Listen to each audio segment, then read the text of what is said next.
Folks, welcome back. On the last episode of the Bobby Bo Show, I told you about which sports I played and how I lost my front tooth. And because you liked it so much, you unlocked the next chapter of lore on the Bobby Bo Show. So here it is. It's which video games I used to play growing up. And it started out the moment I could crawl into a computer chair. As soon as I could sit down in front of the computer, I started playing video games. Back then, I mostly played a lot of educational video games, like the Jump Start series. Watch your step.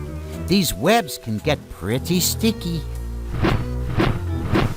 Treasure Mountain. And then eventually we got a PlayStation. I played Crash Bandicoot, Tony Hawk, Spyro. But the first game that I really got into a lot was Warcraft 3, playing a lot of custom games, Footman Frenzy, Tower Defense. And what was the sheep one where you're running away? You're building farms in like a maze, sheep farm, something like that, running away from the shepherds. But then one time I was at a cousin's house and they had an Xbox and I played Halo 1 for the first time. And that was like the greatest thing I've ever played. So we had to get an Xbox. What the hell are you doing? And then for a while, I mostly played Xbox with my brothers and friends until Halo 3 came out.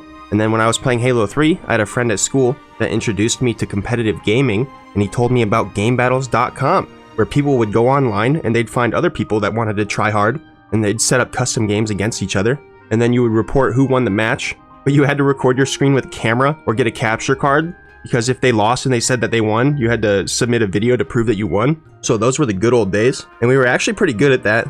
But there wasn't really any money to make back those days, even if you were the best. And eventually we moved on from Halo 3 to Modern Warfare 2, and we did a lot of game battles on there, and we were also the best on there.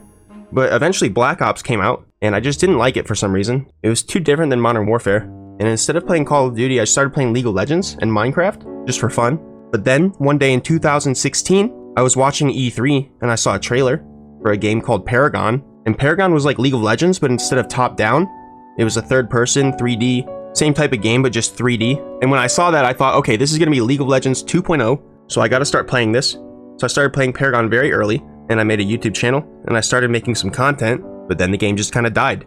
It didn't really catch on, but Epic Games was also making another game at the time called Fortnite Battle Royale, and when they released that, that caught on. And those early days of Fortnite were just something special that you can't really describe unless you were there, because those kind of games only come out like once every 5 or 10 years, and we're due for another one sometime soon.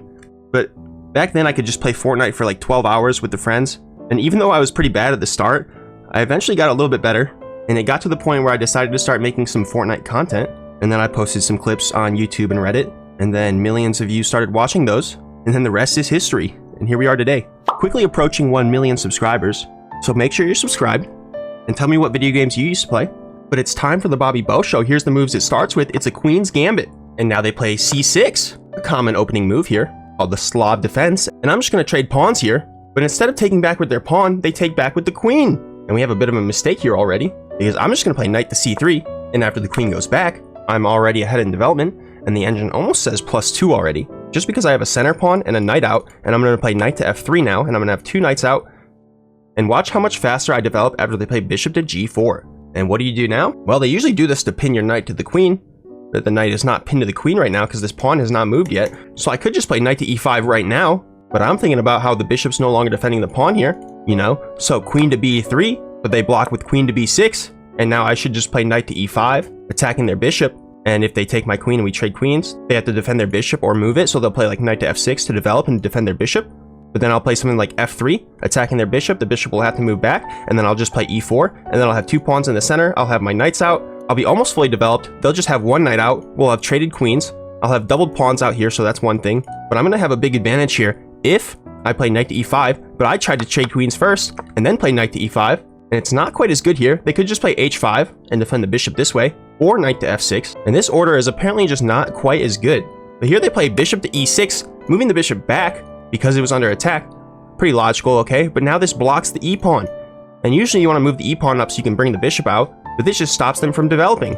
And they could have just played knight to f6 to continue developing, but that's 1400 rated players for you. And now I'm going to play e4 here, of course, just taking the full center and finish developing my bishops, but I could just play d5 right now. And you might think, okay, losing a pawn, but then I play e4 then, and then I lose another pawn, and then I'm just getting my bishop out, bishop check, knight comes out, and then I play like bishop to e3, and then I'm bringing the bishop out to b6, taking the pawn here, and we're just attacking the king, and we have all of our pieces ready to go. And what's going to happen is they're not going to be able to develop or get their king to safety, so I could just give up these 2 pawns right here to do that, but I don't see that. I just play e4, and d5 makes sense once I see it on the engine, But I think e4 is just a good move because they're going to have a really hard game here, and it's going to get even harder. But they want to finish developing and castle because they feel like their king's not safe, so they play knight to d7, offering the knight trade here. And should I trade knights here? Or should I let them take my knight? And then I have double pawns in the center, so maybe it's best just to trade knights. But I could just move the knight back, right? And I like this knight. I think it's very strong on e5. And if I move it back right now, I could move it back there later once this knight is no longer defending the square. So I just go knight to d3 here. And they could just play bishop to c4 so that they're no longer blocking the e-pawn. But instead they go bishop to g4. Also no longer blocking the e-pawn. And they're getting ready to develop their bishop. But what do you do now? Well, I just play f3 here, attacking the bishop. And now when the bishop moves back, I play g4. And now when the bishop goes to g6, I play f4. And now I'm about to trap the bishop. So they need to make space for the bishop, so they play h6. And now after I play f5, the bishop can go back to h7. And now look at my pawns. Look at, I'm controlling the entire board here. My knights are developed. I just have to get my bishops out and castle. So I'm controlling all the space here. And I'll just play bishop to g2. If I can castle next, get my rook on this open file here. And after g6, what do you do now? They want to try to take this pawn so they can open up their bishop because they realize their bishop is locked in here. And the engine is telling me king to e2, and I guess we're just getting the rooks out, right? But I just castle here. Why not? And probably fine, but might be a problem later. That's probably why it says it's inaccurate, as we'll see later, maybe. But h5 now, and I have a crushing move. Obviously, right, just g5 here, blocking in this bishop. And if they take, you take back with the pawn, defended by the rook, and they can't develop their knight because you have a pawn here. So just g5, of course. But I play h3. Missed win, but after h captures g4, h captures g4. Now they play knight d to f6. What are you doing? Now I play g5. Great move here. And this bishop is just useless, right? They can't develop their knight. Bishop still can't come out. And okay, they have to move the knight now, so knight to h5. And the engine says +3, but the material is still even. So what do? We have to find the right moves here. And when you're fully developed, and your king is castled, and their king is stuck in the middle, and they haven't developed their pieces, the best thing to do is to strike open the middle and try to move towards the king. So d5. And should you take? No, but they do. And now I take back with my knight. And look, my knight is in the middle of the board, defended by a pawn, hits all of these squares, just the best knight. My most powerful piece on the board. Stronger than my rook that is in the corner here, stronger than this rook that is not doing anything other than defending the pawn here. Just the strongest piece on the board right now. And I'm about to fork them on c7, so they castle. But now knight to b6 comes with check. But I have to think a little bit, because once I move knight to b6 check, taking the pawn, my knight will be hanging, but they'll have to move their king. So I'm thinking about if they take here and they move their king up, attacking my knight, then I have to like move this knight or something. I'm trying to calculate here, but I figure it's good. So I take, and then they go king to b8. And what's the best move now? Knight to c5, or knight to e5, or rook to d1, but probably not bishop to f4. And it says inaccurate, but it says it's winning, but it says it's losing, and it keeps going back and forth. And I'm not really sure about this move, but I thought it's okay. We're just getting our pieces in here. And now they just take, and after I take back, they have e5. And I really just needed to play knight to e5 there after they take. But I was thinking, okay, I'm just bringing my knight over here. But I need to play en passant right now. And why do I need to play en passant right now? My king is not as safe as it looks. And I missed a tactic here, because after bishop to c5 check, my king's going to have to step on the h file, and it's going to be in front of their rook.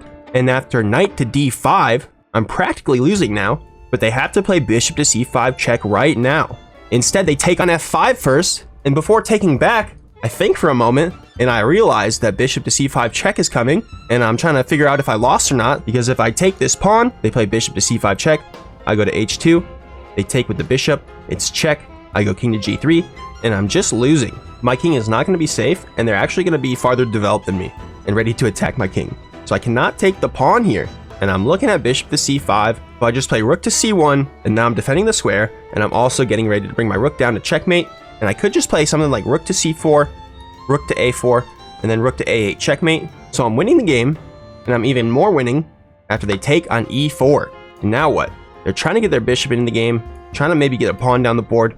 Now my rook is just wide open, rook to f7, bringing my other rook into the attack. We're just bringing all the pieces into the attack right now. Only the bishop is not in the attack right now. And now they don't really have any good moves, but they go bishop to g6, attacking my rook. So you gotta move the rook, but it's mate in 6. And it's not really hard to think about this right now because the rook is under attack. We want to move the rook. The only square that we can move the rook to is either c7 or d7, but we want to bring our other rook up. And if we trade rooks, then I checkmate them, so they cannot trade rooks. So instead they play rook to e8, but it's still checkmate in 4 moves. Just bring the other rook up, rook to c7, and now they resign. But they have no move to stop checkmate here. Let's say knight to e7, rook to b7, checkmate. Good game. Thanks for watching The Bobby Bo Show. Smash the like button 4,000 times to unlock the next chapter of lore. Make sure you're subscribed. Leave a comment telling me what video games you used to play. And I hope you have an excellent rest of your day.